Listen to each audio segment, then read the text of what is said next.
Na África Ocidental, existe um país onde 1 em cada 3 habitantes acredita que os espíritos dos mortos controlam os vivos, feiticeiros curam o câncer com feitiços e maldições matam pessoas de verdade. O Togo é um país do tamanho da região de Moscou, situado entre Gana e Benin, onde o vodu não é apenas uma atração turística, mas uma religião oficial reconhecida pelo governo.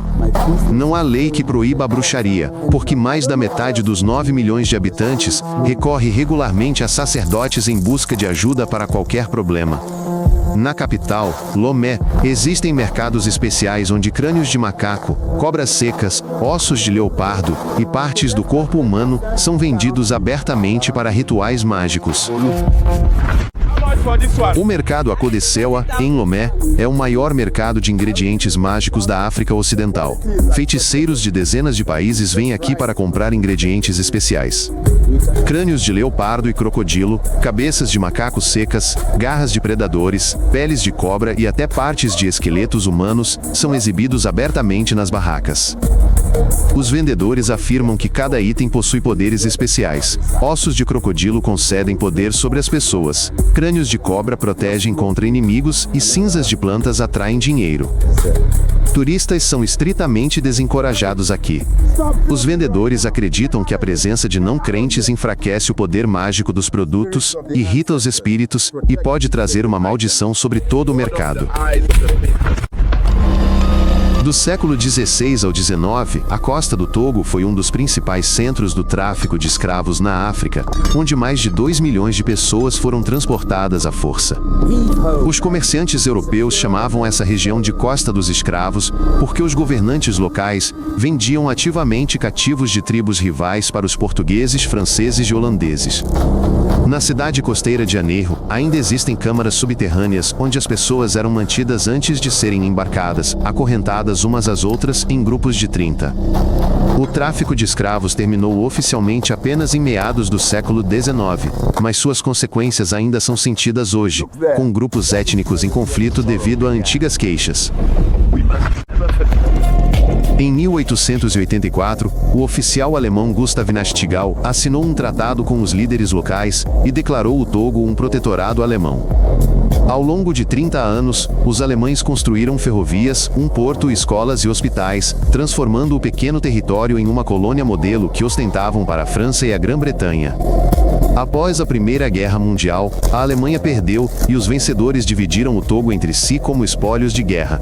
A França ficou com a metade oriental e a Grã-Bretanha com a ocidental. A parte francesa tornou-se o Togo moderno, enquanto a parte britânica foi anexada à Gana, dividindo o povo eueu em 2 países e separando famílias que não se viam há décadas. Em 1967, o oficial do exército Gnassingbé Eyadema orquestrou um sangrento golpe militar e tomou o poder.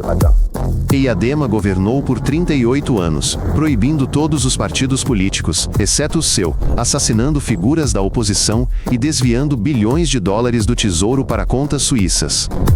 Quando o ditador morreu em 2005, o exército imediatamente declarou seu filho, Faure Gnassingbé, presidente, violando flagrantemente a Constituição e ignorando os resultados das eleições. Faure Gnassingbé governa há 20 anos, transformando o Togo em um negócio familiar onde todo o poder, petróleo, portos e minas de fosfato pertencem a um único clã. O Togo ocupa apenas 57 mil quilômetros quadrados, menor que a região de Moscou. Mas essa minúscula faixa de terra abriga 9 milhões de pessoas.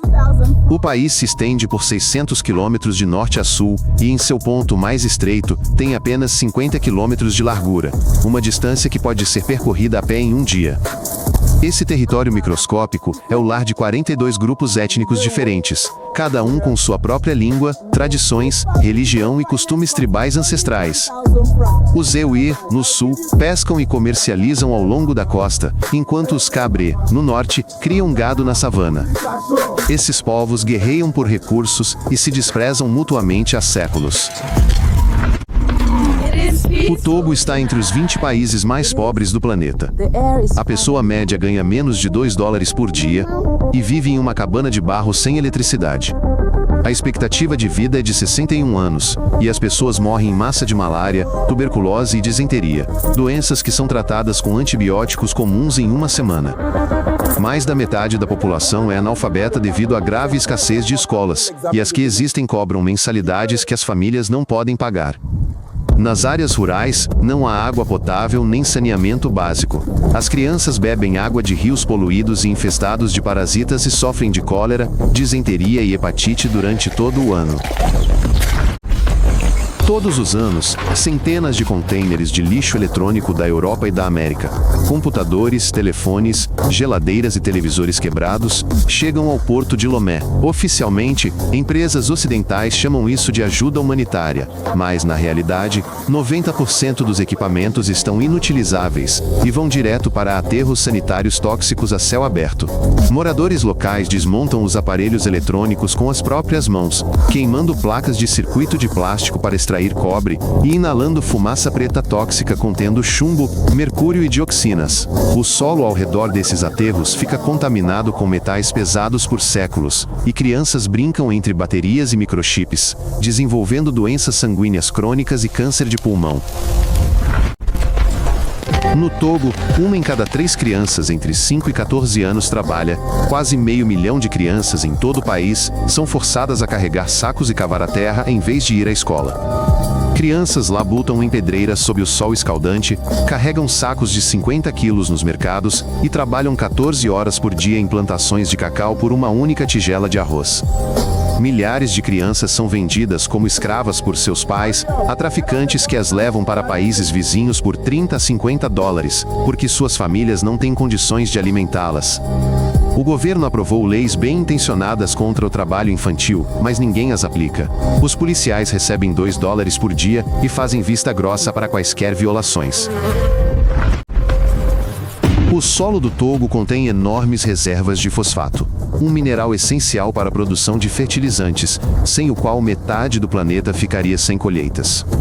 O Togo é o 5º maior exportador mundial de fosfato, vendendo anualmente mais de 3 milhões de toneladas para a Europa, China, Índia e outros países, por bilhões de dólares. Mas todos os lucros desses minerais acabam nos bolsos da dinastia governante Gnassingbé e das corporações chinesas que compraram os depósitos por quase nada. A China construiu um porto moderno, estradas e uma usina elétrica no Togo, em troca do controle total sobre a extração de fosfato e outros recursos naturais pelos próximos 50 anos. Embora metade da população do Togo seja oficialmente cristã ou muçulmana, quase todos praticam simultaneamente o vodú e cultuam espíritos ancestrais. Os sacerdotes vodú são considerados intermediários entre o mundo dos vivos e o dos mortos. Realizam rituais sangrentos que envolvem sacrifícios de animais e entram em transe para receber mensagens dos espíritos. Acredita-se que doenças e infortúnios sejam castigos de ancestrais irados por quebrarem tradições. Por isso, primeiro consultam um feiticeiro com um sacrifício e depois um médico. Cada aldeia possui bosques sagrados onde o corte de árvores e a caça são estritamente proibidos, pois são habitados por espíritos ancestrais que protegem a comunidade de qualquer mal. Lomé, a capital do Togo, está construída sobre uma estreita faixa de areia entre o Oceano Atlântico e uma lagoa, no ponto mais vulnerável a inundações e tempestades. 2 milhões de pessoas vivem em Lomé, quase 1/4 da população do país. Migrantes que vêm de áreas rurais em busca de trabalho e acabam em favelas. Arranha-céus modernos de vidro e concreto, construídos com empréstimos chineses, alinham-se no centro da cidade, mas a apenas 1 quilômetro de distância, surgem barracos de lata sem água nem eletricidade. O principal desastre da capital é a erosão costeira. O oceano retira 5 metros de praia da cidade a cada ano, e em 20 anos, as ondas inundarão os bairros centrais. O futebol é a única área em que o pequeno Togo alcançou reconhecimento internacional.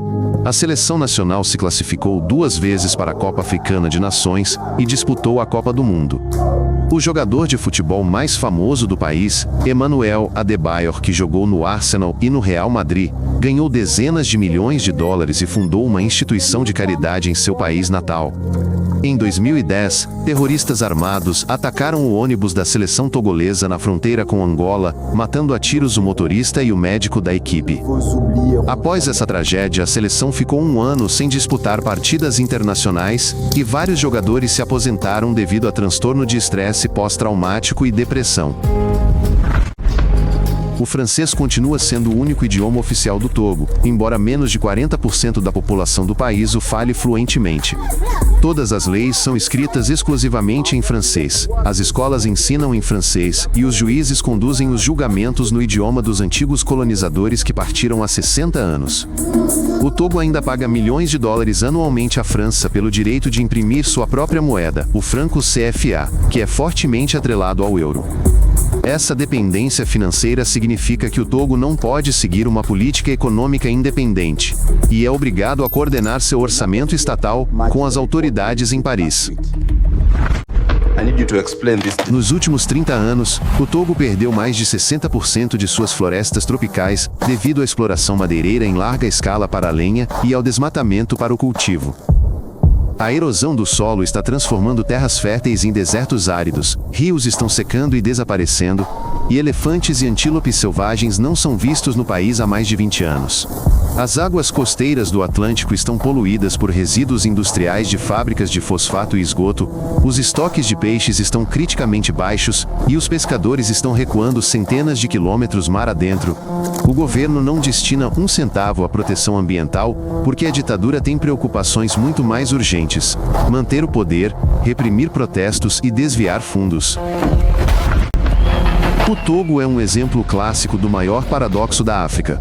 Um país com recursos naturais colossais, onde a população vive em pobreza medieval e morre de doenças. Reservas de fosfato avaliadas em bilhões de dólares jazem no subsolo, o litoral é ideal para o turismo e o clima tropical permite 3 colheitas por ano sem muito esforço.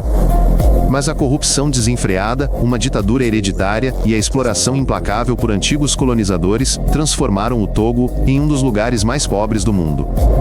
A história deste pequeno país demonstra claramente que recursos naturais não são garantia de prosperidade quando o poder e os recursos são controlados por um punhado de ladrões. Se você achou isso interessante, inscreva-se para ficar por dentro dos novos episódios. Tudo é curto e direto ao ponto.